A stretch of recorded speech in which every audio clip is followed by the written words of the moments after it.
In a speech on October 14th, 2005, William Poole, longtime monetary economist, but then president of the Federal Reserve Bank of St. Louis, asked whether the Federal Reserve followed a policy rule and whether it should. Poole said, and I quote, "There is now a large body of evidence that Fed policy has been highly predictable over the past decade or so. If the market can predict the Fed's policy actions, then it must be the case that Fed policy follows a rule or policy regularity of some sort. My purpose is to explore the nature of that rule." End quote. At first blush, the issue of whether the Fed follows a rule seems like the sort of thing that might concern an academic economist, but would be of little interest to the rest of us. But that is not true. Whether or not to follow a rule is a question that most of us face on a regular basis as we decide on how to organize our lives and how, in particular, to parent our children. Here's an example. In an attempt to teach your teenager about the work ethic, you say that he or she must get a summer job to earn the funds needed to buy a new computer for the coming school year. You tell your teenager that if they do not earn sufficient funds, they will not get a new computer. Unfortunately, when August rolls around, your teen has not gotten a job, and moreover, your teen has not tried very hard.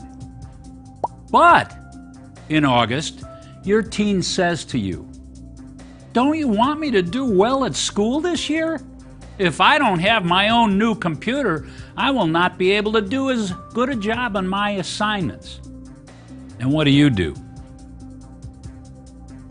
You stick to your guns and say, "No new computer"? Or do you decide that this situation is somehow special and you should not compromise your child's education in an effort to teach your child discipline? As you'll see, the same dilemma faces policymakers in the big stakes game of monetary policy. The case for following a policy rule was made in an eloquent, really beautiful paper written by 2004 Nobel laureates Edward Prescott and Finn Kydland. Policy rules and policy discretion are two approaches to the conduct of monetary policy. So we're always going to be talking about rules on the one hand, with the alternative being discretion. A policy rule is a formula for determining policy. A policy rule specifies what the policy instrument is and how settings of the instrument should respond to observable changes in the state of the economy. Now, by policy instrument, we're going to generally mean the federal funds rate, the rate that the Federal Reserve sets for the loaning and borrowing of federal funds, and it sets it by buying and selling bonds, as we have already learned. But we are going to consider another case where the policy instrument is the quantity of federal funds, which is sometimes called high-powered money. Policy discretion is the conduct of policy that is not bound by a policy rule. The use of policy discretion means that the policymaker, the Federal Reserve, is free to regard each situation as a unique event that requires a unique policy prescription. William Poole reminds us that policies made by rules are predictable, while policies made by discretion are less predictable and perhaps very difficult to predict. Okay, so the case on the first hand for following a policy rule is in many respects a case against using policy discretion. And to understand what is wrong with discretion, I'm going to consider an example of a different kind of public policy problem. So, suppose our government wants to establish a cogent policy governing the assistance it provides to coastal property owners who suffered damage from a hurricane. Being from North Carolina, I can warm to this easily. Now, the government believes that the use of special building materials and special building procedures are cost-effective in hurricane zones, and it wants coastal property owners to hurricane-proof their buildings. For example, the government may want home builders to build on pylons of a certain minimum height and size to lessen the risk of flood damage, and the government may want property owners to use stronger roofing materials and procedures to lessen the risk of wind damage. Well, the government also believes that it is in the public interest to assist those who suffer hurricane damage to their buildings. In an attempt to balance those two objectives, inducing good hurricane building procedures and providing assistance where needed, suppose the government announces that it will provide post-hurricane assistance only to building owners whose buildings were constructed appropriately. That is a policy rule.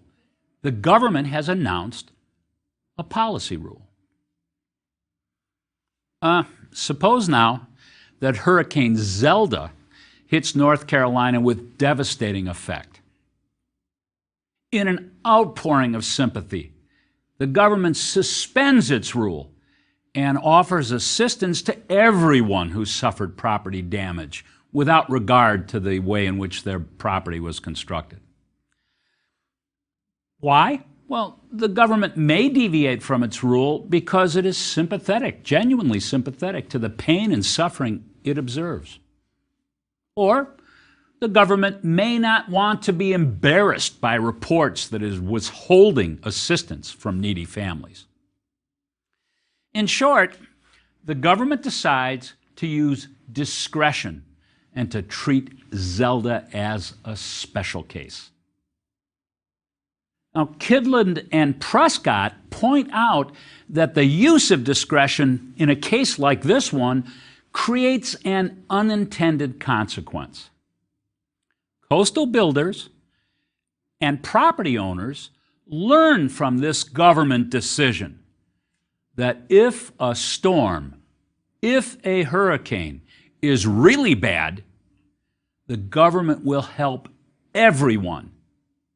Now, property owners and builders may conclude that it is a better decision to avoid the added cost of hurricane-proofing structures as a result, and that is the unintended consequence. Well, we're not just going to make a negative case for rules.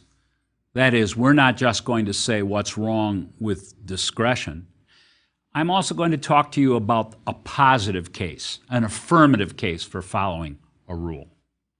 And the affirmative case for following a policy rule is that following a policy rule makes policy predictable and leads private citizens to undertake desirable actions as a result. When parents adhere to a policy rule, we describe that as tough love. What will be the result? The result will be that your children undertake a more serious search for their summer job when you link it by a rule to getting a new computer. If after Hurricane Zelda, the government follows through on its public pronouncements and provides assistance only to buildings that have been properly constructed, then builders and property owners will realize that they can only expect help if they stormproof their structures. The result will be better built buildings in coastal areas. And if the Federal Reserve follows a policy rule, then everyone will be able to forecast approximately when the Fed will raise interest rates and when it will lower them. As a result, decision makers who make decisions that depend on interest rates in important ways will respond not only to what the Fed does, but to what they expect the Fed to do. And this will make monetary policy more effective.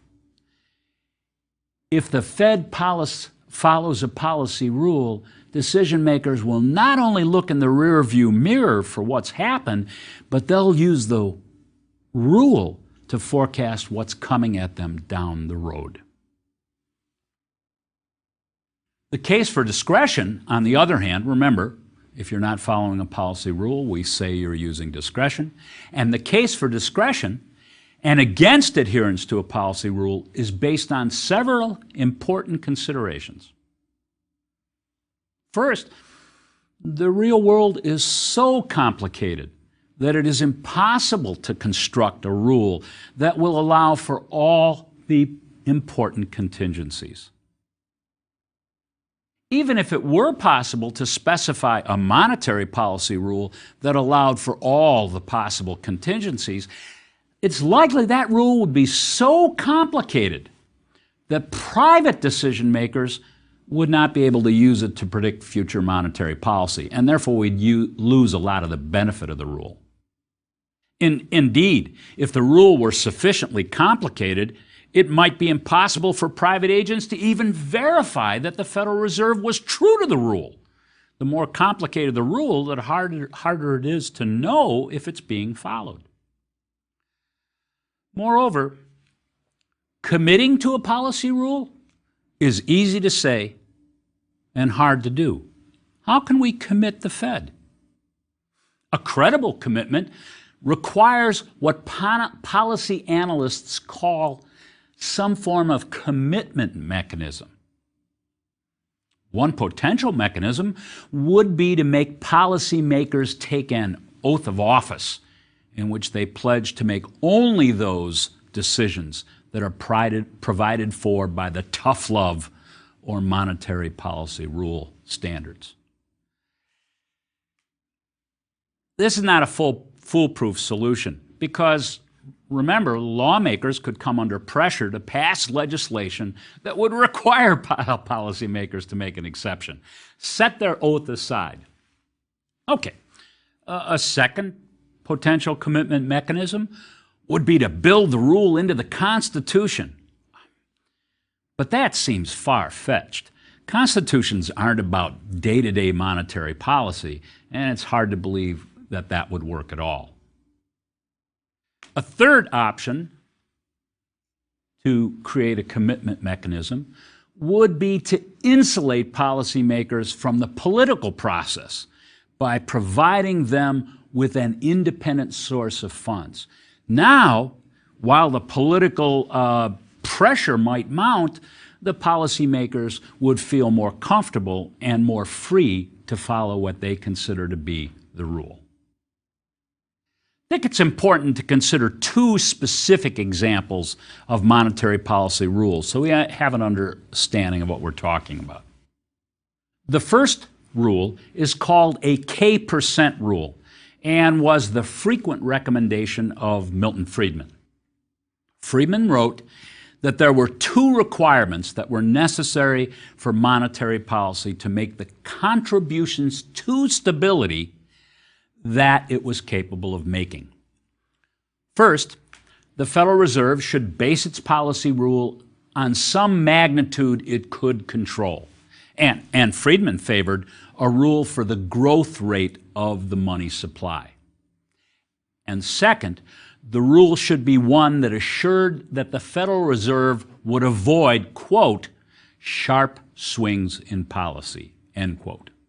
Now, Friedman means that the Fed should not put itself in a position where it needs to quickly reverse course. Friedman believed that the Fed should choose a money supply growth rate somewhere between 3 and 5% per year, and then focus its efforts and all of its efforts on making the money supply grow at the chosen rate.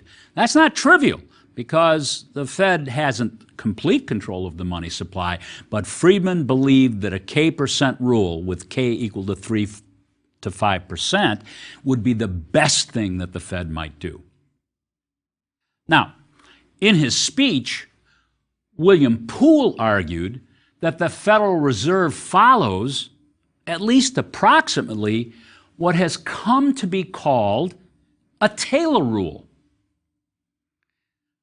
The Taylor rule defines normal values for the federal funds rate as a function of two statistics that describe the state of the U.S. economy. The Taylor rule is named for Professor John Taylor of Stanford University, who first introduced it into the economics literature in 1993.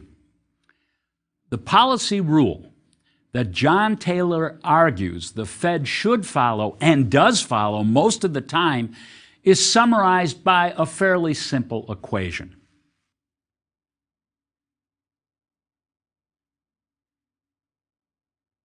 This equation or formula has several variables, and let me explain them one at a time. First, we have a symbol FFR at time t. And remember, our parenthetical notation is a date notation. So FFR at time t is the federal funds rate at time t, and let's say month t. We also have the symbol pi, which stands for the inflation rate at time t. And we have a pi with a star on it, which is the Federal Reserve's inflation target. So, for example, if pi star is 2%, the Fed is trying to hold the inflation rate to 2%. But we know that the Federal Reserve faces a dual mandate in which it is supposed to maintain full employment as well as stable rates of inflation. And that mandate is measured by Y gap at time t. And Y gap is called the output gap. It's positive when the economy is operating above full employment levels and negative when the economy is operating below full employment levels. And finally, we have an anchor term. That's R star plus pi star. Well, that's the policy neutral value or station keeping value for the federal funds rate. And it has two parts. The full employment value of the real rate of interest plus the target inflation rate. So if we believe, for example, that the real rate of interest was 3%, and the inflation target was 2%, then the station keeping value would be 5%. Well, there's more to the rule than that. There are also some coefficients, and they're very, very intuitive. The rule says that when inflation is above its target value, the federal funds rate should be raised by 1.5 times the difference between the current and target inflation rate. 1.5 is the coefficient on pi minus pi star. And when Y gap is negative, for every percent it is negative, the federal funds rate should be lowered by 0.5%. Now, Taylor came up with these two numbers, and they are quite intuitive. Okay. According to the Taylor rule, then, the Federal Reserve should anchor the federal funds rate at the nominal rate of interest implied by the long-run equilibrium rate of interest and the inflation rate. This means that the Taylor rule requires the Fed to set the long-run value for the federal funds rate at a level consistent with long-run equilibrium market forces. Okay? It honors those long-run forces.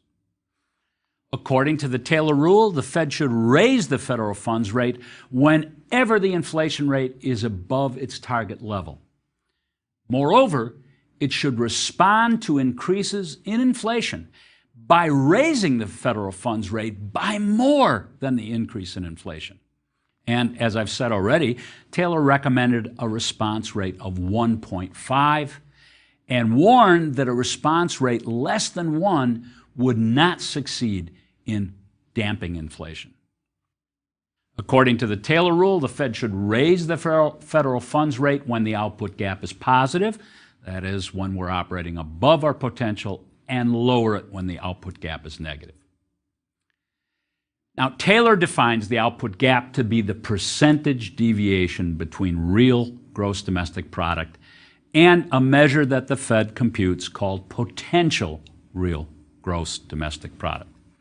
A positive output gap means the economy is operating above its potential, a situation that is likely to produce increases in the inflation rate as producers compete for scarce resources.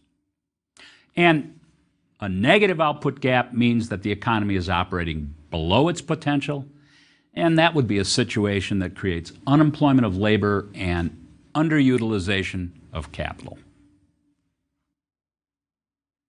Now that we know the why and the what of policy rules, it will be instructive to ask why William Poole believes that Federal Reserve monetary policy during the Greenspan years was so predictable that it makes sense to say that the Fed followed the Taylor rule.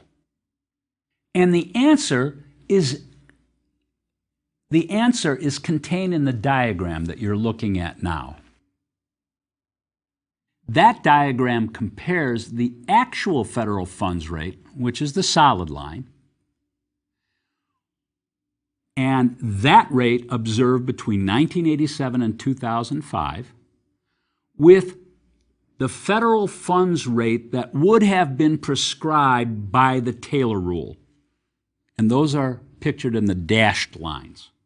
Now, there are two dashed lines in the diagram because Poole computed monetary policy prescriptions with two alternative definitions of inflation. One that uses an index of consumer prices and one that used that same index but with fuel and food prices removed. In the diagram, Poole used the Taylor rule coefficients described earlier, 1.5 on excess inflation and 0.5 on the output gap. What we see in the diagram is that the Taylor rule prescription provides a good approximation to the actual federal funds rate, which is the basis for Poole's contention that during the Greenspan years, the Fed did follow a Taylor rule. Now, the diagram does show that the Taylor rule does not account for all the variation in the federal funds rate. Now, Poole points out that an adjustment to the coefficients will slightly improve the fit, but he also acknowledges that it will still be true that the federal funds rate is not completely explained by any version of the Taylor rule. How then should we interpret the deviations of the federal funds rate from the Taylor rule prescriptions? One interpretation is that the Federal Reserve believes that each situation is slightly different and uses its own internal analyses to adjust the federal funds rate away from the prescription given by the Taylor rule. That is, the departures are evidence that the Fed frequently uses at least a modicum of policy discretion.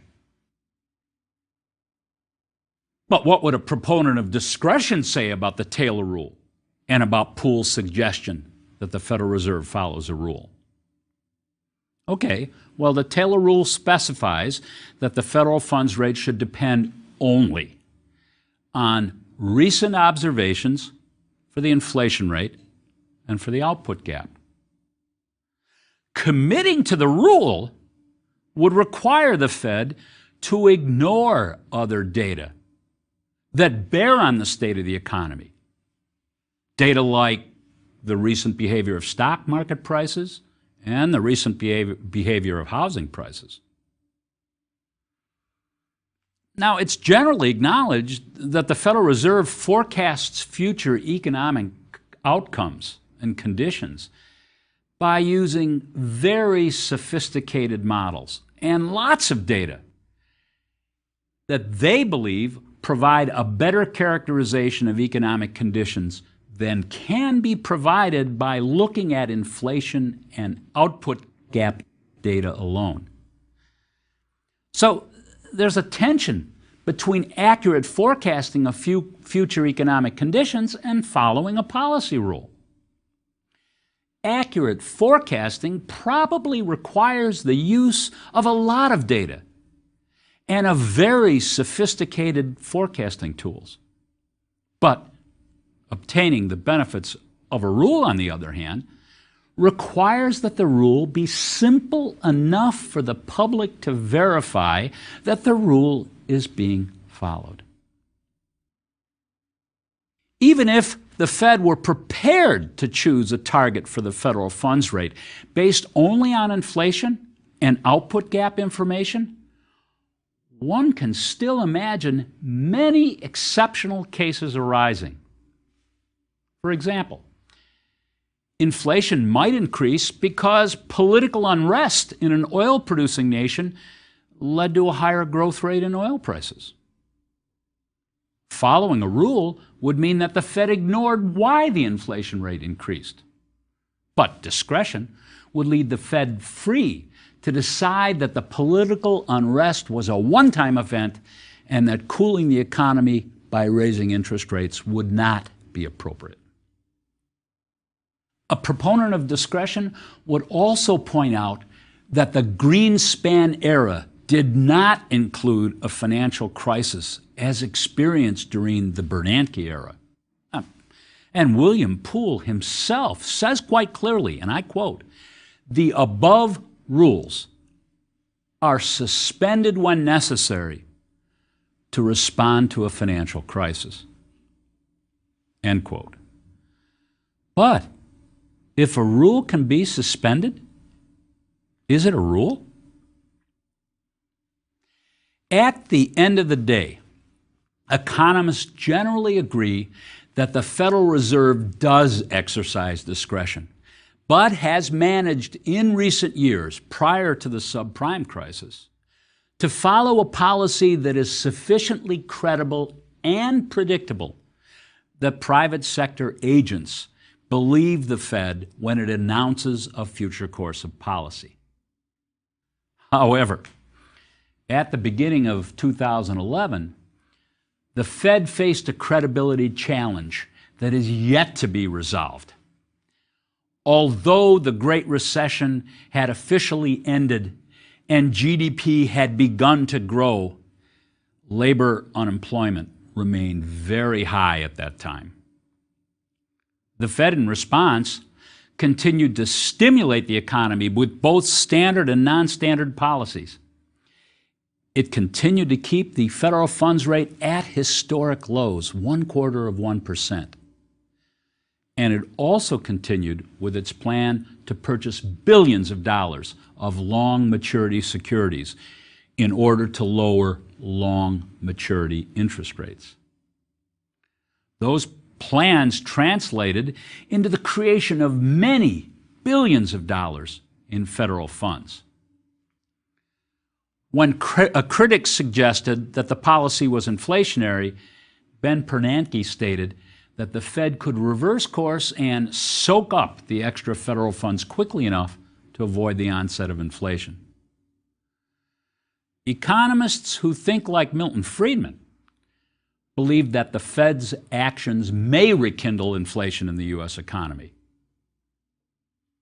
In the next lecture, I will explain the extraordinary policy measures undertaken by the Fed during the extraordinary times of the subprime financial market crisis and the Great Recession. Thank you.